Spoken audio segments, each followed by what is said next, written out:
귀한 찬양에 감사하고 특히 우리 반주를 참 잘했죠. 성민 예쁨 아카데미 통해서 우리 아이들이 더 많이 성장하고 이곳에서 같이 찬양으로 반주로 악기로 영광 돌리는 그날이 속히 오기를 기대합니다. 우리 인생의 캄캄한 암흑의 밤바다 같은 인생 한가운데서 항상 한 줄기 밝은 빛으로 임하시는 하나님을 찬양합니다. 그리고 나의 실수와 연약함으로 다른 사람들은 말할 것도 없고 나 자신 스스로 나 자신조차도 나를 용서할 수 없는 그런 상황 속에서 그럼에도 나를 끝까지 포기하지 않으시고 사랑하시는 그 주님의 이름을 우리가 찬양합니다. 할렐루야. 우리는 항상 우리의 인생이 아름답기를 원하지만 그러나 우리의 삶의 실상을 늘 아름답지 못한 것이 오히려 현실입니다. 살다 보면 이러저러한 이유로 내 가슴속 깊이 간직해왔던 내 삶의 수많은 꿈들이 하루아침에 산산조각 나는 경우들이 많이 있습니다. 나의 기대와 생애의 철저한 계획들은 숲으로 돌아가는 일이 많습니다. 믿었던 사람들이 내 뒤통수를 치고 그래서 큰 사기를 당해서 내가 평생 길군 나의 삶의 터전들이 하루아침에 송두리째 흔들리는 그런 경험도 우리가 가집니다. 빛보증을 잘못 써서 어려움에 처하기도 합니다. 그런가 하면 검은 머리가 팥뿌리가 될 때까지 사랑하며 살겠다던 젊은 시절에 우리들의 꿈은 깨어지고 서로에게 씻을 수 없는 상처만을 남긴 채 마치 시한부 생명을 사는 인생처럼 그런 가정으로 그렇게 남겨져 있고 살아가는 가정들이 우리 주변에 참 많이 있습니다. 이 모든 삶의 실패와 고난 그리고 위기의 원인은 어디에 있습니까? 뭐 누구 탓이냐 하면 항상 네 탓이요 네 탓이요 하는데 사실은 이 모든 고난의 원인의 제1 원인은 나 자신에게 있는 겁니다. 나 자신에게 있는 경우가 많습니다. 내 탓입니다. 물론 전적으로 남의 잘못으로 인해서 내 인생이 꼬이는 경우도 있습니다만 거의 대부분은 내 탓인 경우가 많습니다. 아니면 내 잘못과 다른 이의 잘못이 반반인 경우도 많습니다. 그것도 아니라면 도대체 이게 누구의 잘못인가? 그 잘못의 책임 소재마저 찾기 어려울 정도로 모호한 그런 인생의 삶으로 인해 우리가 참 많이 힘겨워합니다. 마른 하늘의 날벼락 같은 그런 어려움을 당하는 일들도 우리 주변에 많습니다. 영화나 드라마를 보고 있노라면 그 다음 장면은 대충 이러한 부분이겠구나. 그렇게 상상을 이야기를 할 수 있는 그 뭔가 안 좋은 일이 일어날 것 같으면 그 안 좋은 이야기에 전조가 있어요. 또는 뭐 복선이 깔린다든지 뭐 하다못해 음악이라도 바뀐다든지 분위기가 바뀐다든지 뭔가 분명한 장치가 있습니다. 그런데 여러분 우리의 삶의 고난과 위기에는 이런 전조나 어떤 복선도 없이 갑작스럽게 우리의 인생에 닥쳐옵니다. 이러면 예의도 없어요. 그냥 마구 밀고 들어오는 거예요. 내 삶에. 오늘 본문에 욥기에 나오는 이 욥의 상황이 그렇습니다. 풍방의 갑부이자 하나님을 경외하는 사람이었던 욥의 인생에 엄청난 일들이 벌어지기 시작합니다. 오늘날 그 수많은 재산이 다 하루아침에 날아갑니다. 내 재산이 얼마지? 내 재산이 얼마쯤 될까? 한번 내 재산을 한번 좀 조사해봐. 예, 알겠습니다. 하고 조사하면 몇 개월이 걸리는 사람도 있다고 합니다. 내 재산이 얼마인지 모르는 사람들도 간혹 있다 그래요. 부럽습니까? 그런데 여러분, 욥의 그 엄청난 수많은 재산들이 어느 날 하루아침에 다 날아가 버린 거예요. 그 엄청난 수많은 재산을 고사하고 내가 가진 돈 하다못해 단돈 100만 원이라도 누군가에게 사기를 당하고 손해를 입어서 뭔가 그것을 빼앗기게 되는 상황이라면 여러분 억울해서 우리가 잠이나 자겠어요? 100만 원을 고사하고 내가 마트에서 잘못 계산한 그것 때문에 아이고 이거 와 보니까 계산이 잘못됐네. 내가 내일 나가서 이 돈을 환불받아야지. 그래도 어떤 분들은 잠을 이루지 못할 수도 있을 거예요. 그 엄청난 재산을 하루아침에 다 잃어버렸어요. 10명이라고 하는 엄청난 자녀들도 한날 한시 한 집에서 집이 무너져 내려 죽었어요. 자기 몸은 피부암이 왔어요. 무너진 그 집의 기아로 자기 몸을 팍팍 긁고 있는 거예요. 나를 그토록 사랑하는 줄 알았던 내 아내가 그 엄청난 상황 속에서 물론 충격을 받았겠지만 하나님을 저주하고 원망하고 죽으라 라고 얘기하면서 떠나갔어요. 설상가상으로 그를 위로하겠다고 찾아온 친구들은 뭐라고 얘기합니까? 입 바른 소리를 하는 거예요.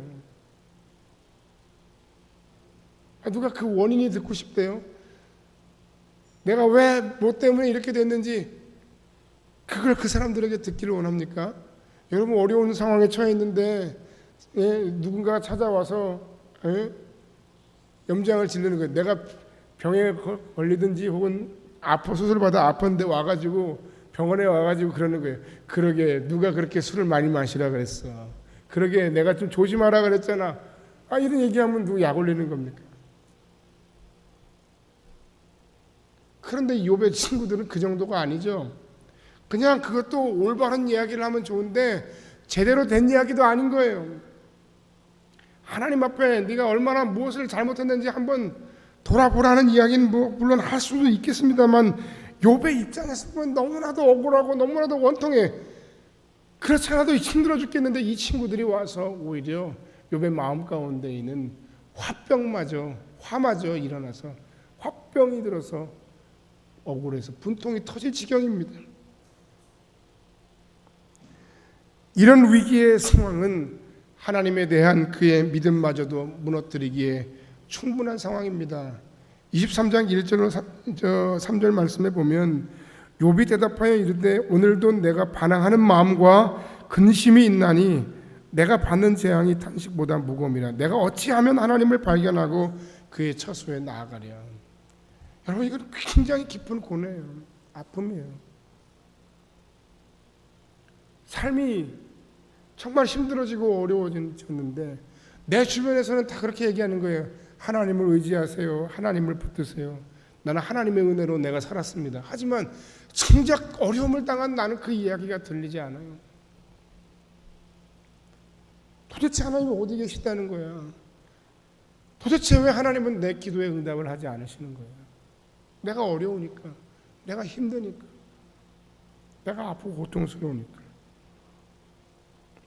그 4절로 7절 말씀에 보면 어떻게 하면 내가 하나님과 대화하여 하나님의 이야기를 듣고 내 원통함을 말씀드릴 수 있겠는가? 만약 내가 그 하나님 앞에 설 수만 있다면 나는 나의 원통함이 풀어지고 그리고 내 모든 환경이 다시 되돌아갈 것이다. 그런데 문제는 하나님께서 도통 그를 만나주시지 않는 것처럼 보입니다. 하나님께서 그를 버리신 것처럼 보입니다. 하나님께서 그의 기도에 도통 응답하시지 않는 것처럼 보인다는 말씀입니다. 내가 앞으로 가도 그가 아니 계시고 뒤로 가도 보이지 아니하고 그가 왼편에서 일어나 내가 만날 수 없고 그가 오른편에서 돌이키시나 배울 수 없구나. 내 현재의 삶이 고통스럽고 모든 것이 끝나버린 것 같은 내 삶의 위기 속에 내가 몰릴 때 예기치 못했던 전혀 원하지 않았던 삶의 위기로 인해 깨진 그 모든 내 인생의 산산조각난 꿈을 붙잡고 울고 있는 우리에게 하나님은 오늘 무슨 말씀을 하십니까? 믿음의 귀를 열어서 하나님의 음성에 귀 기울이는 복된 아침 되시기를 주의 이름으로 간절히 축원합니다. 할렐루야.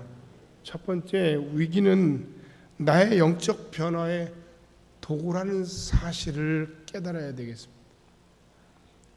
여러분 정말 우리가 인정하기 싫지만 정말 인정하기 싫지만 인정할 수밖에 없는 한 가지 사실이 있어요. 그렇게 뭔가 하면 내가 정말 너무너무 즐기다는 거예요. 저는 아닌데요. 아니긴 뭐가 아닐까요? 말고기 심줄이 즐기다는데 그거보다 더 즐긴 사람이 바로 저 자신입니다. 하나님이 여러 가지 모습으로 우리를 말씀하시고 깨닫게 하시지만 네, 알았어요 하나님. 네, 알았다고요. 글쎄 알았다니까요. 하면서 변화하지 않고 하면서 순종하지 않고 하면서 돌이키지 않는 게 누구입니까?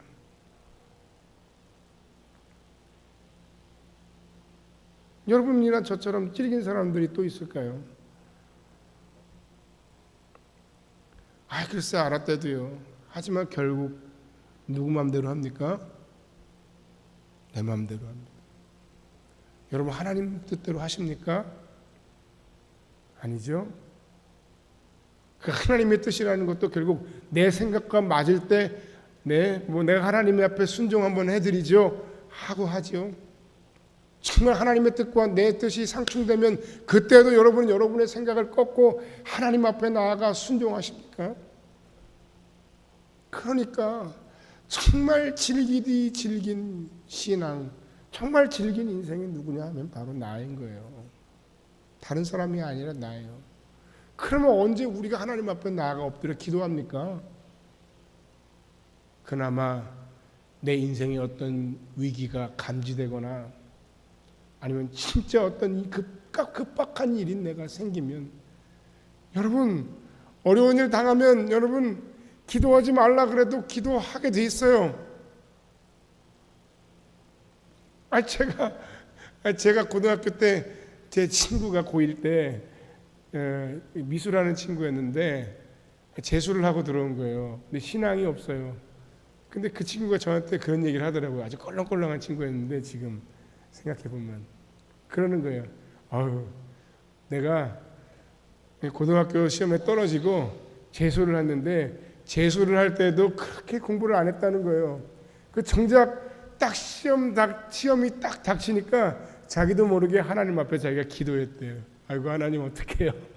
하나님 신앙이라고는 눈꼽만큼도 없는 아이예요. 내가 예수 믿는 걸 알고 교회 다니는 걸 알고 그 짝꿍이 그렇게 저에게 얘기를 하더라고요. 나도 사실은 그때 기도했었어. 기도가 나오더라 야.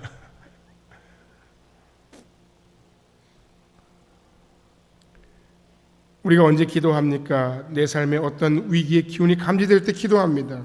가끔 둔한 사람들은 이 상황이 내가 기도해야 될 상황인지 내가 하나님 앞에 나아가야 될 상황인지조차 파악하지 못하는 사람들도 있습니다. 그래서 우리가 그렇게 수련회 준비위원회에서 뭐도 만들고 같이 좀 가자고 그리고 같이 기도하자고 그래도 내가 내 휴가를 즐기고 2박 3일 1박 2일 하다못해 3박 4일이라도 어디 놀러 가는 데는 수십만 원도 아까워하지 않으면서 교회 수련회 가자 그러면 너무 힘들어요. 돈이 없는 거예요. 돈이 없는 거 믿어요. 시간도 없는 거예요.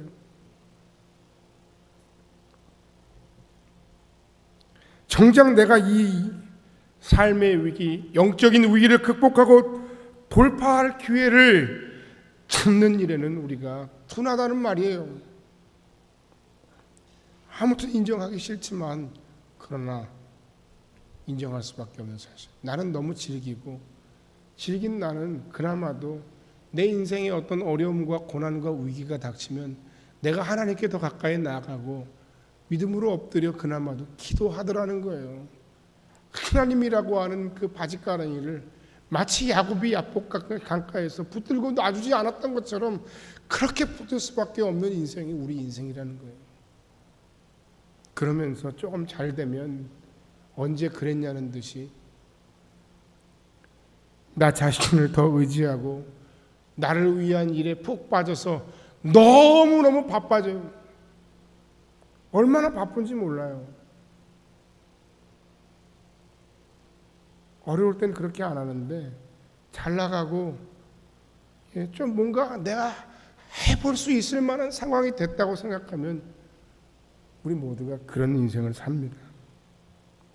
그래서 20세기의 기독교 지성으로 불리는 C.S. 루이스가 뭐라고 얘기했습니까? 고통은 귀먹은 세상을 깨우는 하나님의 확성기이다. 고통은 귀먹은 세상을 깨우는 하나님의 확성기이다. 고통은 귀먹은 나를 깨우는 하나님의 확성기이다. 이렇게 얘기했어요. 사람들은 자신이 감당할 수 없는 위기 상황에 빠지면 그러고 나서 해보다 안 되면 어떻게 합니까? 포기합니다. 포기 말고는 다른 방법이 없다는 거예요. 그런데 여러분, 이것은 사단의 꿰매 넘어지는 어리석은 일입니다. 그놈에게 좋은 일입니다. 그놈에게 지는 일입니다. 그놈이 가장 좋아하는 일입니다. 물론 인간적으로 보면 내 삶에 그 원인이 나에게 있든 누구에게 있든 반반이든 억울한 일을 만났든 그 모든 내 삶의 고난과 삶의 위기를 완전히 되돌릴 방법은 없어요. 타임머신을 타고 그것을 없던 일로 할 수도 없어요. 죽은 사람을 다시 살릴 수도 없어요. 어떻게 합니까? 그러나 그럼에도 불구하고 여러분 기억하시기 바랍니다. 진짜 정말 중요한 순간은 내가 내 모든 삶의 모든 것을 포기하고 싶을 만큼 어렵고 힘든 바로 그 순간이라는 사실입니다. 바로 그 순간에 우리가 어떤 삶의 선택, 어떤 신앙의 선택을 하느냐에 따라서 우리의 인생과 삶이 달라지고 바뀔 수 있다는 사실입니다. 여러분 절대 포기하면 안 됩니다. 너무 힘들다고 포기하면 안 됩니다. 지금 여러분이 포기하고 주저앉으면 하나님이 예비하신 놀라운 선물을 놓칩니다. 하나님 허락하신 참된 변화의 역사도 놓치게 됩니다. 이스라엘 백성들이 광야에서 40년 동안이나 헤맨 후에 40년이 뭐예요? 그 이상의 시간을 헤맨 후에야 결국 가나안이라고 하는 하나님이 약속하신 약속의 땅을 받았어요. 그런데 그 원인이 무엇이었습니까? 가데스 바네아라고 하는 곳에서 모세가 각 지파의 대표들을 12명을 뽑아다가 40일간을 정탐케 하셨는데 오직 여호수아와 갈렙을 뺀 나머지 10명의 정탐꾼은 부정적인 삶을 보고 부정적인 보고를 했어요. 그래 하나님이 판단하시는 거예요. 얘네들 가지고는 안 되겠다. 그래서 그들의 40일의 정탐 기간이 결국 40년이 됐는데 여러분 이건 부정적인 교훈이라면 긍정적인 교훈도 있어요. 뭔 줄 아세요? 그 40일이 40년이 됐지만 그 40년이라는 시간이 없이는 이스라엘 백성들은 그 가나안을 지켜낼 힘이 없어지는 거예요. 여러분 만약 하나님께서 여러분에게 한 50억쯤 주셨다고 생각합시다. 적은가 그것도? 아침에 10억 얘기했다가 적은 것 같아서 50억으로 늘렸는데 100억쯤 줬다고 생각합시다. 여기 다음 주부터 교회 안 나올 사람 많아요. 왜? 바쁘죠. 얼마나 바빠요. 그 돈을 쓰느라고 바쁘고 그 돈을 지키느라고 바쁘고 안 되는 겁니다. 그러니까 여러분 잘 생각해야 돼요. 이 고난이라고 하는 것, 우리 삶의 위기라고 하는 것에 큰 두 가지 측면이 있는데 그 한 가지는 무엇이냐면 하나님께서 이 고난을 통해서 우리를 축복으로 나아가는 삶으로 연단하신다는 거예요. 그리고 그 가운데 하나님이 우리에게 축복을 주시는 과정인과 동시에 그 축복을 지킬 수 있는 하나님의 사람으로서 나를 영적으로 성숙시키고 나를 영적으로 변화시키는 과정이 바로 삶의 고통 혹은 인생의 위기라는 사실입니다. 그냥 상황만 바뀐다고 되는 게 아니에요, 여러분. 여러분 남편이 속썩여요? 그 어느 날 갑자기 여러분 남편만 바뀌면 여러분 인생이 행복해질까요? 천만의 말씀이죠. 그 착각도 자유인 거예요. 아닌 거예요. 여러분 아내가 여러분하고 마음이 안 맞아요? 아내만 바뀌면 여러분은 삶이 행복해질까요? 아닌 거죠. 이 말이 무슨 뜻인지 모르는 사람들은 문제입니다.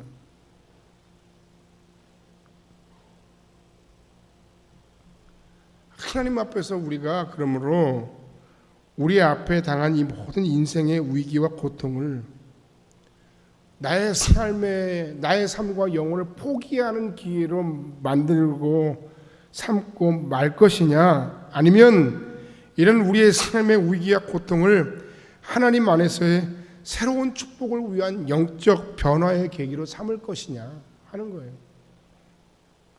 나는 아직 준비가 안 된 거예요. 나는 아직 더 변화돼야 돼요. 나는 아직 더 깨져야 돼요. 그런데 사단이 계속 우리에게 말을 걸어요. 뭐라고 말을 걸어요? 하나님의 음성에 민감하시고 사단의 소리에는 둔한 여러분들이 되시길 주의 이름으로 간절히 축원합니다. 사단이 자꾸 뭐라고 얘기하냐면 이렇게 생각나게 하고 이렇게 들리게 하고 이렇게 말하게 해요. 뭐라고 말하게 해요? 다 끝났어. 나는 안 돼. 불가능해. 회복 불능이야. 너무 늦었어. 누가 하는 소리라고요? 사탄이 우리의 마음속에, 우리의 심령 속에 자꾸 이야기가 들리는 거예요.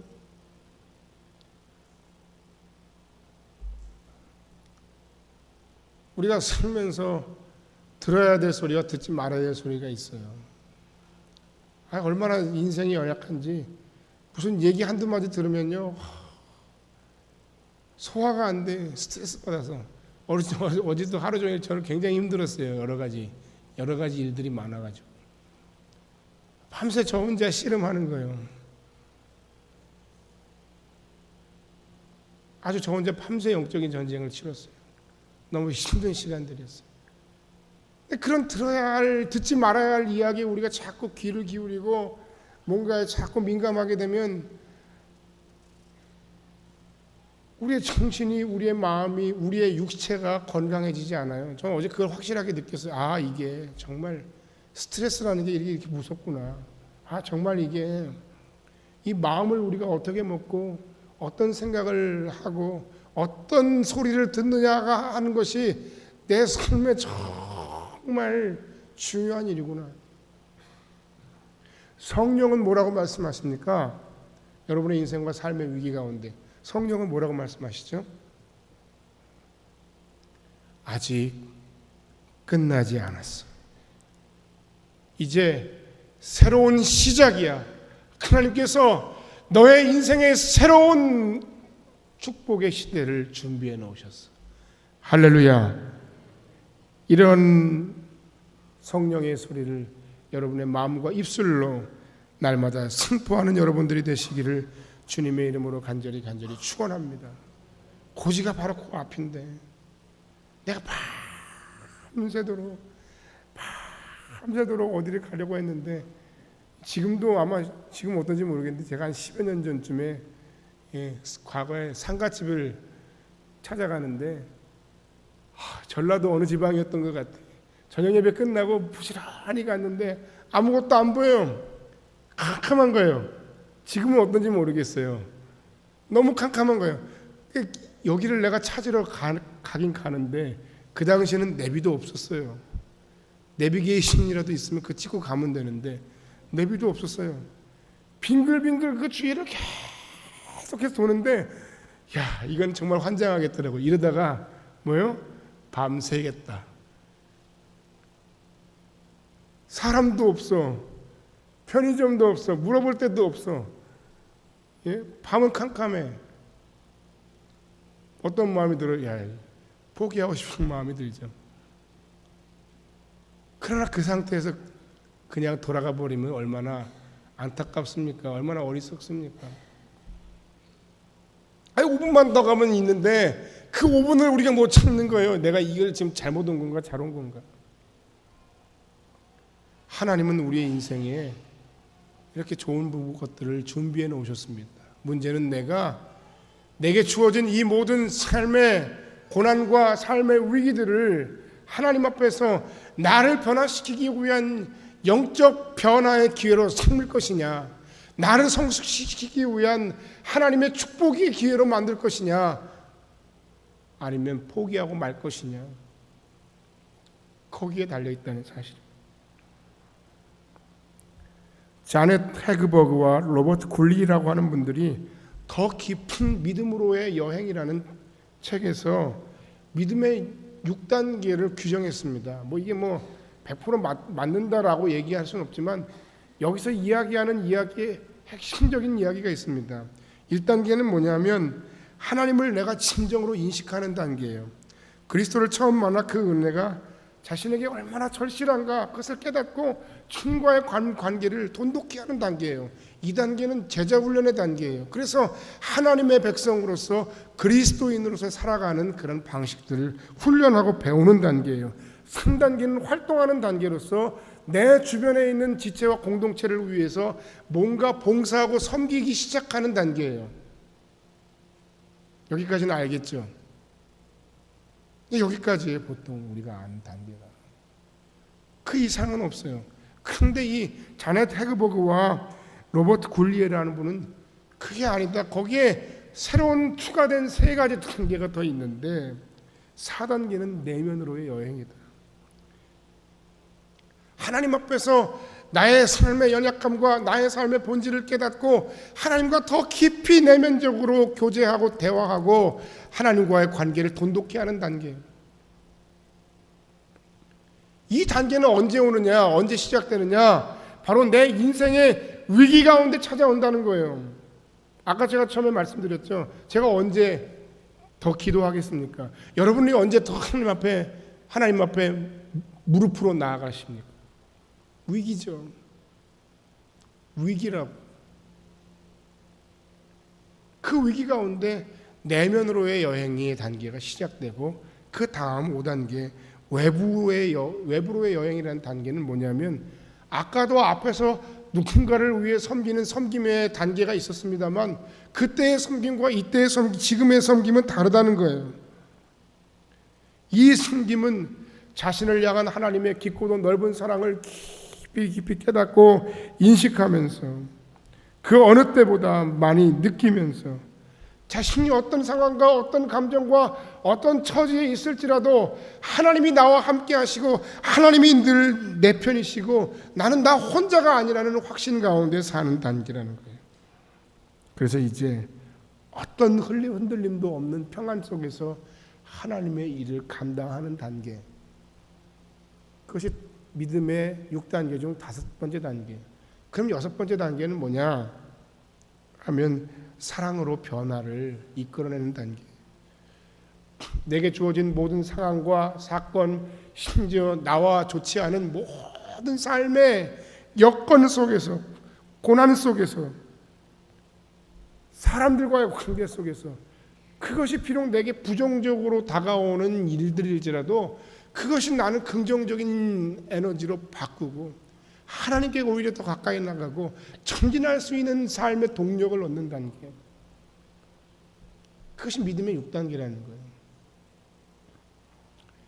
이 6단계의 정의가 중요한 이유는 이 6단계 각각의 단계를 여러분들이 다 이해하고 일일이 기억하고 내 삶을 그 삶의 틀 속에 끼워 맞추는 게 중요한 게 아니라 정말 중요한 건 뭐냐면, 여기서 말하고 싶은 게 뭐냐면, 고난을 우리의 삶에는 분명히 어떤 영적인 변화의 단계가 있다는 사실을 우리가 먼저 알아야 되고, 그러니까 내가 아직 되지도 못하고 된 줄로 착각해서는 안 된다는 거예요.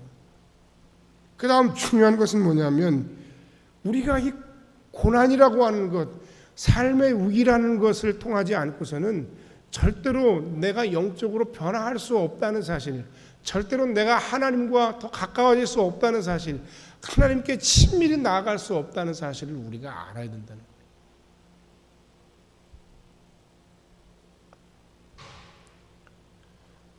그것이 중요합니다. 그러면 여러분, 오늘 우리의 삶의 모든 고난과 위기 속에서 우리가 알아야 할 하나님의 말씀의 첫 번째 교훈은, 이 모든 영적인 삶의 인생의 위기는 나를 영적으로 변화시키는 내 삶의 소중한 도구라는 사실을 우리가 깨닫는 것입니다. 그것을 인정하는 것입니다. 두 번째, 하나님은 위기 속에 있는 나를 찾아와 만나주시고 말씀하신다는 사실을 우리가 깨달아 알아야 합니다. 아까 욥기를 보니까 내가 앞으로 가도 그가 아니 계시고 뒤로 가도 보이지 아니하며 그가 왼쪽에서 일하나 내가 만날 수 없고 오른쪽에서 돌이키시는 앞에 올 수 없구나. 얼마나 안타까워요. 그런데 여러분, 우리 하나님은 이 우리의 삶의 모든 위기 가운데, 영적인 위기 가운데 반드시 나를 찾아와 만나주신다는 사실을 기억하시기 바랍니다. 틀림없는 사실입니다. 왜? 그때야말로 내가 하나님과 가장 친밀할 수 있는 기회인 것을 하나님도 아시는 거예요. 우리도 알아야 하지만 하나님도 아시기 때문에 그 순간에 그 사랑 많으신 하나님이 우리를 그냥 내버려 두시지 않는다는 거예요. 성경에 보면 그 내용들이 너무 많이 나와요. 아브라함이 언제 하나님을 인격적으로 더 깊이 채워지고 만나게 되었느냐? 그 외로울 때요. 창세기 13장 14절 말씀에 보면 거기 그렇게 나와요. 아들처럼 여기고 정말 소중히 여겼던 그 조카 롯이 배은망덕해서 네가 우하면 나는 좌하고 네가 좌하면 나는 우하겠다 하는 그 이야기가 들리자마자 가장 좋은 소알이라고, 가장 좋은 그 평야지약을 골라서 휑 하고 내빼는 그 모습 속에 아브라함의 마음이 어땠는 줄 아세요? 돈이 문제가 아닌 거예요. 너무너무 괴로운 거예요. 너무 속상한 거예요. 너무 서운한 거예요. 예? 여러분, 자꾸 나이가 들면 서운해지는 일들이 참 많다는 이야기를 많이 듣는데 제가 아는 목사님도 목사님 왜 그러셨어요? 그러면 너도 내 나이 돼봐. 맨날 그러시거든. 목사님 그러지 마세요. 너도 내 나이 돼봐. 그렇게 말씀하시는 어른 목사님 한 분 계신데 저도 그 나이가 되면 알겠죠. 근데 자꾸 서운해. 근데 그 서운한 상황과 순간에 내 인생에 가장 착잡하고 답답한 그 순간에 아브라함의 예를 들어보면 창세기 13장 14절에 뭐라고 그랬냐면 룻이 아브라함을 떠난 후에 여호와께서 아브라함에게 이르시되, 찾아와 만나주시고 그에게 말씀하시는 하나님이에요. 엘리야의 얘기는 우리가 안 해도 다 알죠.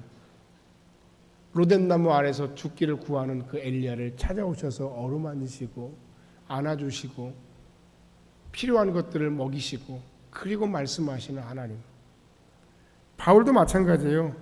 그가 사역 가운데 힘들고 지치고 어려울 때 사도행전 18장 9절로 10절 말씀을 보면 밤에 주께서 환상 가운데 바울에게 말씀하시되 두려워하지 말고 침묵하지 말고 말하라.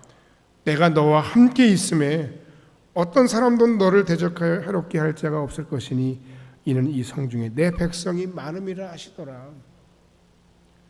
이 하나님의 찾아오심의 핵심, 그 하나님의 핵심적인 메시지의 핵심은 뭐예요? 내가 너와 함께해. 너는 혼자가 아니야. 여러분, 성경 가운데 우리가 성경을 읽으면서 그냥 우리가 너무 성경을 띄엄띄엄 보니까 우리가 이 성경 가운데 주시는 하나님의 음성을 우리가 제대로 못 들어서 그렇지. 내 인생의 어렵고 힘든 인생의 깊은 암흑 속에서 다 나를 버리고 다 나를 모른다 할지라도 우리 하나님은 나를 찾아와 말씀하시는 거예요. 사랑하는 여러분, 오늘 이 사실을 꼭 기억하시기 바랍니다. 이미 예수님은 우리와 함께 계시죠. 요한복음 15장에 보면 나는 포도나무여 너희는 가지니 저가 내 안에 내가 저 안에 있으면 이 사람은 과실을 많이 맺는다. 이런 얘기를 예수께서 하셨어요. 무슨 말씀입니까? 우리는 이미 주님과 더불어 함께해요. 내가 세상 끝날까지 너희와 함께 있겠다고 말씀하셨죠. 주님은 늘 나와 함께 계셔요. 그런데 나와 함께 계시는 그 주님이 어떤 분이시냐? 나하고 동떨어진 분이시냐? 아니라는 거예요. 제가 여러분들에게 삶의 이야기를 하고 신앙적인 이야기를 하고 소위 말씀 안에서 입 바른 소리를 하면 에이 목사님은 목사잖아요. 저도 알아요.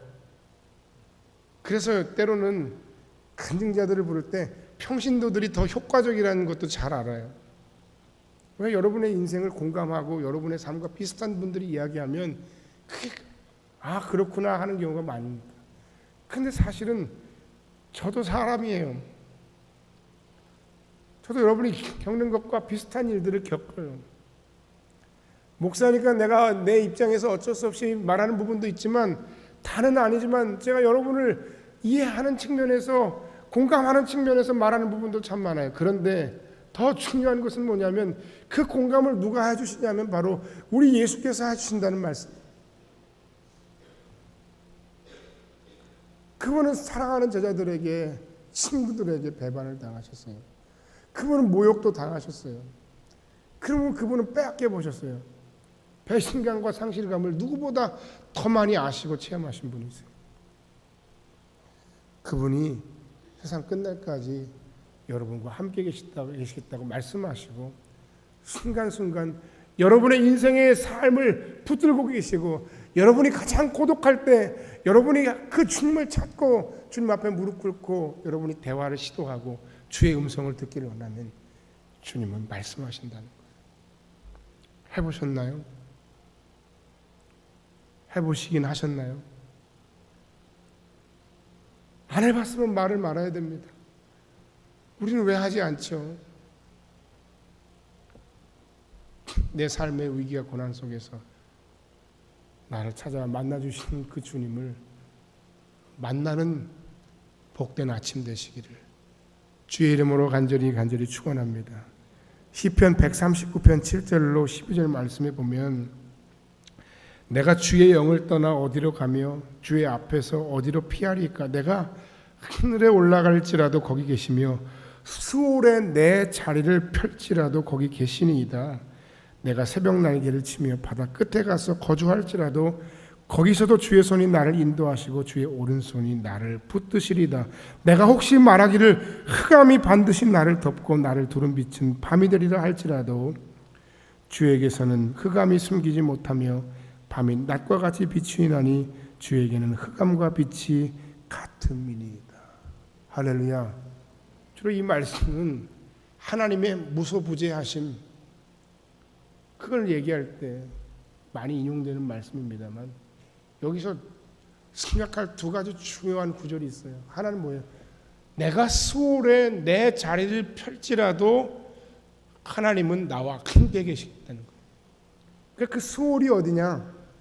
이 수월이라는 말이 구약 성경에 많이 기록되어 있는데 이 수월이라는 단어가 제일 많이 기록된 성경이 바로 우리가 읽은 욥기예요. 수월은 지옥이에요.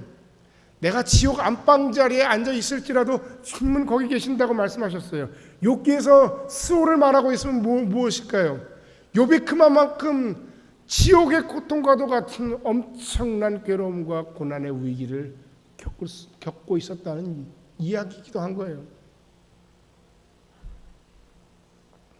그런데 우리 하나님은 내가 거기 자리를 펼지라도 나와 함께 하시고 내 모든 인생 가운데 흑암의 어두운 밤바다 같은 캄캄하고 답답한 인생의 밤 한가운데서도 나와 함께 하시고 나에게 한 줄기 빛이 되셔서 찾아오시고 말씀하시는 분이시라는 사실입니다. 핵심은 뭐예요? 찾아오시는 그 주님으로 인해 나는 혼자가 아니라는 사실이에요.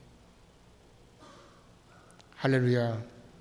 그리고 찾아오신 그분은 나에게 말씀하십니다.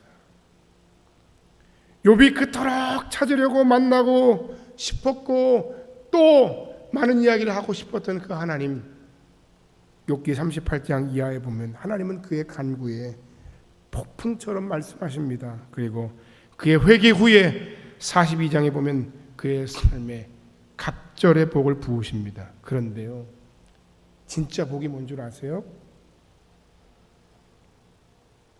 욥이 모년에 하나님께서 그에게 복을 더하셔서 정말 아름다운 아내와 또 다른 10명의 자식들과 그리고 그 이전보다 내 재산이 얼마지? 하는데 조사하는데 1년이 걸렸다면 2년이 걸리고 3년이 걸릴 만큼 하나님께서 엄청난 은혜와 축복을 주신 것도 축복이겠지만 더 큰 축복은 무엇입니까? 욥기에 가려져 있는, 욥기에 숨겨져 있는 하나님의 욥을 향한 진정한 축복, 그것은 무엇입니까?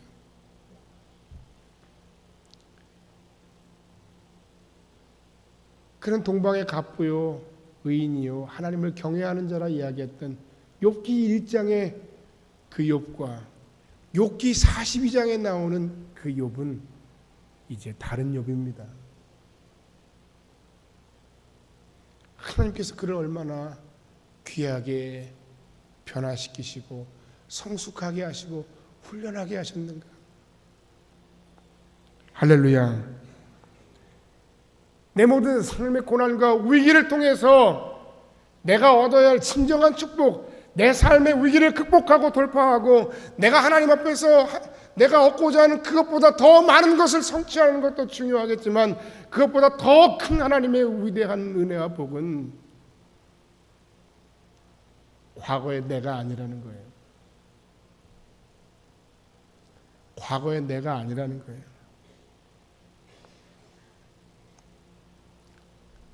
그 하나님은 우리에게 말씀하십니다. 먼저는 위로하시며 말씀하십니다. 내가 혼란스럽고 힘들 때 나의 삶을 100% 이해하시는, 그 이상 이해하시는 그분은 나의 상한 심령을 향해 부드러운 음성으로 끊임없이 말씀하시며 위로하십니다. 할렐루야. 누구에게 들으시려고 그래요? 하나님이 말씀해 주세요. 하나님이 말씀해 주세요. 그리고 하나님은 우리에게 우리 영적 변화를 위해 변화를 촉구하시며 말씀하십니다. 스페인의 십자가의 성 요한이라고 하는 과거의 중세시대에 유명한 신비주의자가 있었는데 이분이 7가지 영적 더러움에 대해서 얘기했는데 이것이 오늘날까지도 통용돼요. 그 성 요한이, 십자가의 성 요한이라고 하는 그 사람이 얘기한 7가지 영적 더러움이 무엇인가 하면 바로 이런 것들이에요. 교만, 탐욕, 사치, 분노, 폭식, 영적 질투, 그리고 게으름이다. 바로 이와 같은 것들이 우리가 하나님께 나아가고 하나님께 나아가서 우리가 영적으로 더 성장하고 하나님과 더 친밀한 관계를 이루고 내 모든 삶의 위기를 극복하는 그 모든 과정에 가장 큰 걸림돌이라고 얘기한 거예요. 뭐라고요? 교만, 탐욕, 사치, 분노, 영적 질투, 폭식, 게으름.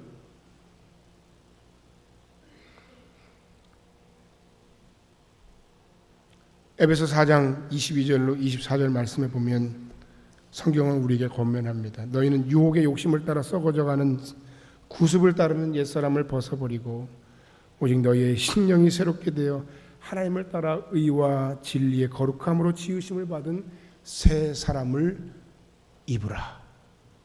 할렐루야. 하나님은 우리에게 들려주시는 말씀, 고난 가운데 있는 나를 찾아오셔서 말씀하시는 말씀은 위로하시는 말씀, 그리고 분발을 촉구하고 변화하라고 결단하라고 하시는 말씀. 왜?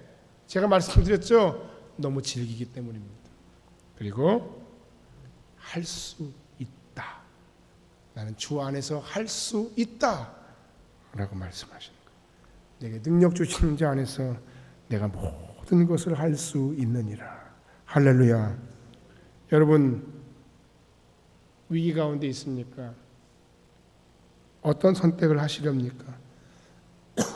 포기하고 원망하고 좌절하는 인생입니까? 아니면 위기를 하나님의 은혜를 경험하는 변화의 시간으로 삼으시겠습니까?